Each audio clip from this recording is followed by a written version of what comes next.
Minggu kedua, hari pertama saya mulai mengajak. Salah satu kepala sukunya kami bawa dia ke sungai. Begitu sampai ke sungai, saya bilang sama kepala suku, "Bapak, mohon maaf, kotekanya dibuka dulu." Setelah koteka dibuka dan saya bilang, "Ayo kita loncat sama-sama masuk dalam sungai." Begitu kami loncat masuk ke dalam sungai, naik, saya mulai mengambil dua sabun dan satu untuk saya. Satu saya berikan kepada kepala suku dan 19 dai itu saya suruh berdiri paling depan. Saya berdiri di belakang 19 dai dan kepala suku ada di samping kanan saya. Saya bilang, "Bapak ikut gerakan kami." Begitu kami gosok sabun di sebelah kanan, kepala suku ikut gosok sabun di sebelah kanan.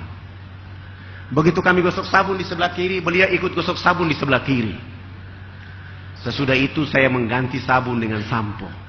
Begitu saya kasih beliau satu sampo, saya juga pegang satu sampo dan saya siram sampo di rambut saya, beliau ikut siram sampo di rambut.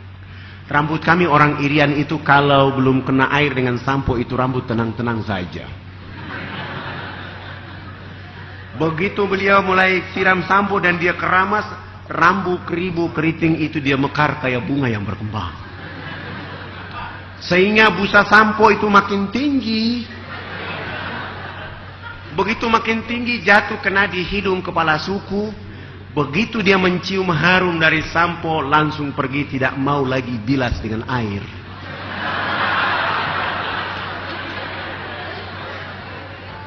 Begitu dia jalan, para dai mengatakan, "Bapak kepala suku harus disiram dengan air." Beliau mengatakan, "Tidak anak, ini wangi." Rupanya selama hidupnya baru pertama mencium bau harum. 6 hari berturut-turut kepala suku ini mandi tidak pernah bilas dengan air. Di hari ke-6 setelah dia datang, kotekanya dia buka, masuk dalam sungai, naik, gosok sabun, gosok sampo, dia pakai koteka, dia jalan kayak kuntilanak yang berjalan. Kena matahari, akhirnya busa tadi kering di badan, busa sampo kering di rambutnya. Beliau langsung pergi ke kebun bekerja seperti biasa seorang petani. Jam 2 siang dia pulang ke rumah, Allah subhanahu wa ta'ala menurunkan rizki berupa hujan. Dia mau bersembunyi di bawah pohon, kena air hujan sehingga busa sampo dan sabun yang tadi kering itu muncul kembali. Beliau gosok-gosok sampai busa sampo itu hilang, busa sabun pun hilang. Allah mengganti dengan kesegaran jasmani. Kepala suku ini tiba di rumah tidur dari jam 3 sore sampai jam 9 pagi hari berikutnya. Pagi-pagi saya datang bersama tim dakwah, bertemu dengan beliau dan berdialog dengan beliau. Begitu kami baru dialog, beliau langsung mengatakan kepada kami bahwa, "Anak, mandi yang benar itu yang anak ajarkan. Karena Bapak kemarin dimandikan oleh Tuhan sehingga Bapak tidur menjadi enak. Selama ini Bapak belum pernah tidur enak seperti itu." Saya langsung mengatakan, "Bagaimana kalau pagi ini Bapak ikut kami mandi seperti biasa?" Beliau langsung dengan semangat ikut kami ke sungai dan hari itu baru dia resmi mandi dan bilas. Setelah beliau bilas selesai, beliau naik tidur dari jam 9 pagi sampai jam 3 sore hari itu. Setelah bangun tidur jam 3 sore hari itu, di sana sudah ada kecerdasan dan pencerahan. Beliau langsung bangkit memberi pengumuman di 28 kampung adat beliau. Besok pagi yang berkumpul di lapangan dekat sungai itu sebanyak 3.712 orang. Laki, perempuan, besar kecil untuk mengikuti materi mandi menggunakan sabun yang kami bawa. Mulai pagi itu kami mulai karena orangnya terlalu banyak. Sabun yang kami bawa 7 karton tidak cukup. Terpaksa satu sabun dibagi 4. Untuk memulai pelajaran mandi yang kami ajarkan. Begitu kami ajar dari jam 8 pagi sampai masuk waktu duhur, saya langsung kasih pengumuman bahwa Bapak kepala suku, mama-mama dan masyarakat, agama kami Islam, maka kami mohon yang sudah mandi jangan pulang, yang belum mandi juga jangan pulang. Nanti kami selesai sholat duhur, kami akan melanjutkan pelajaran mandi. Dan sebelumnya kami sudah membuat panggung di pinggir sungai itu untuk kami sholat duhur. Akhirnya kami 20 orang selesai wudhu, kami naik di atas panggung. Sementara 3.712 orang itu mereka duduk di bawah panggung. Saya naik berdiri di depan jadi imam. 19 orang itu jadi makmuman di belakang, dan salah satu dia qamat dan saya berdiri takbir. Allahu Akbar. 19 makmuman itu juga takbir. Begitu kami takbir, yang sudah mandi maupun yang belum mandi, yang duduk di bawah panggung, semua serentak berdiri dan berputar keliling panggung sholat seakan-akan kami itu Ka'bah. Mereka berputar dengan berlawanan arah jarum jam mengelilingi panggung sholat itu. Tujuan mereka adalah memperhatikan gerakan-gerakan sholat duhur yang kami lakukan. Begitu saya salam, Assalamualaikum warahmatullah. Assalamualaikum warahmatullah. Kepala sukunya langsung loncat naik di atas panggung dan langsung mengajukan beberapa pertanyaan. Anak, kenapa anak dengan teman-teman berdiri dan angkat tangan dan mulutnya bicara-bicara? Itu maksudnya apa?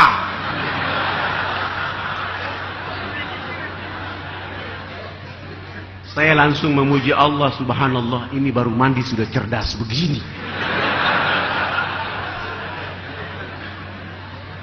Dan saya langsung menjawab mereka bahwa saya berusaha menjawab mereka dengan bahasa yang bisa masuk ke dalam akal mereka. Bapak kepala suku, mama-mama dan masyarakat, agama kami Islam.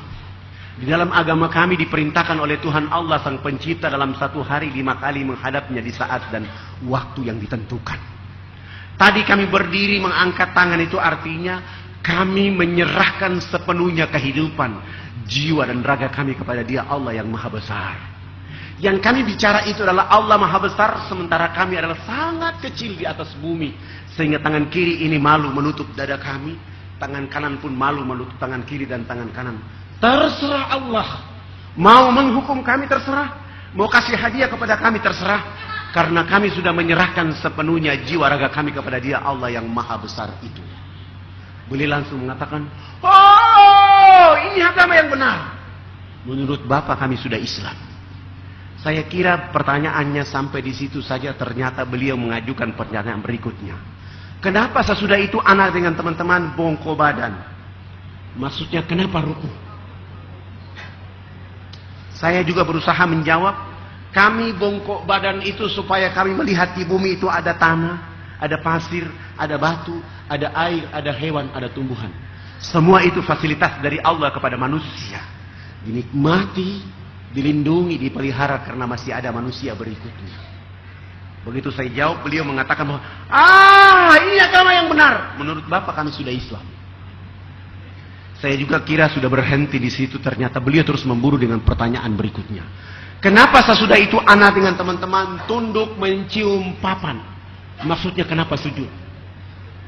Saya jawab, kami tunduk mencium papan itu pertanda kami menangis kepada Tuhan Allah atas segala kejahatan, maksiat, dosa yang kami lakukan di bumi. Sehingga kami merendahkan kepala kami untuk memohon ampun kepada Dia Allah yang Maha Tinggi. Kenapa kami lakukan itu? Karena sebentar kami mati nanti, kulit, daging, darah dan tulang akan dilebur menjadi tanah. Sebelum dilebur menjadi tanah, kami merendahkan kepala kami untuk menangis, meminta ampun kepada Dia Allah yang Maha Tinggi. Beliau terus mengajukan pertanyaan berikutnya. Kenapa sesudah itu anak dengan teman-teman lihat ke sebelah kanan mulutnya bicara-bicara, lihat ke sebelah kiri masih bicara-bicara? Saya jawab lagi bahwa kalau tadi kan mengangkat tangan adalah menyerahkan sepenuhnya jiwa, raga dan kehidupan kami. Kami bongkok badan untuk melihat apa yang diberikan oleh Allah. Sesudah itu kami menangis minta ampun. Selesai minta ampun, kami lihat ke sebelah kanan.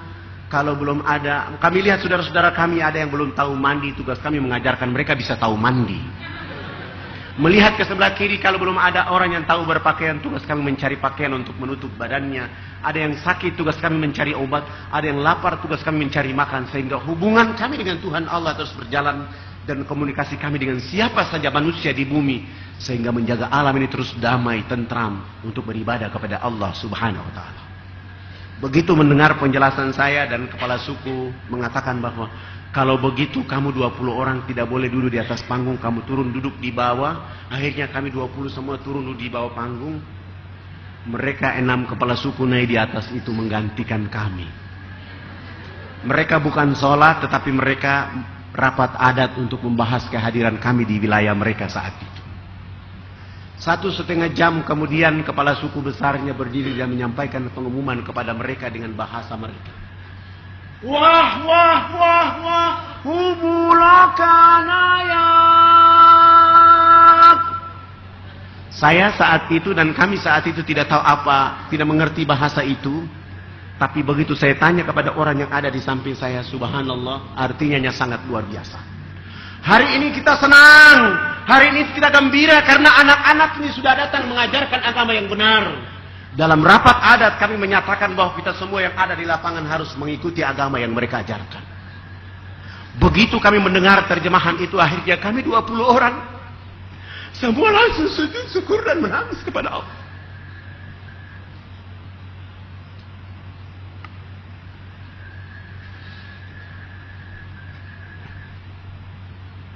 Kami berterima kasih kepada Allah Subhanahu wa taala karena itu kami mengangkat tangan dan mengatakan kepada Allah, ya Allah, ya Rabb, kami belum menyebut namamu ke dalam dada mereka, kami belum menyebut nama kekasih Muhammad sallallahu alaihi wasallam ke dalam hati mereka, kami baru hanya bawa sabun mandi, ya Allah, ya Rabb. Lalu kami berhadapan dengan 3.712 orang untuk membimbing mereka mengucapkan 2 kalimat syahadat. Tetapi kami semua pun tidak sanggup untuk mengucapkan 2 kalimat syahadat di saat itu. Karena mereka dalam keadaan telanjang, dalam keadaan miskin.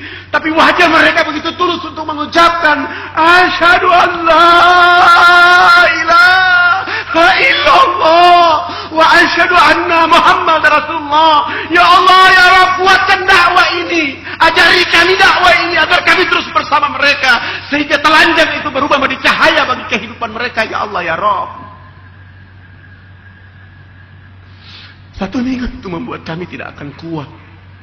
Karena kami tidak menyangka begitu mudahnya hidayah Allah menyertai saudara-saudara.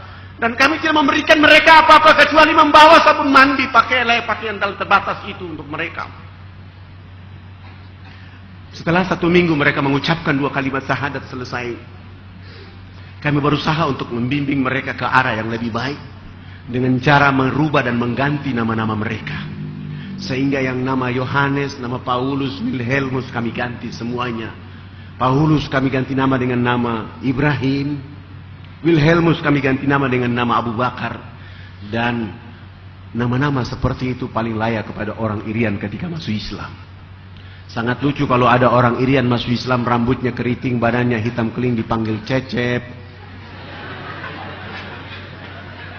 Sangat lucu kalau dia masuk Islam, rambutnya keriting, badannya hitam keling, dipanggil Subagio.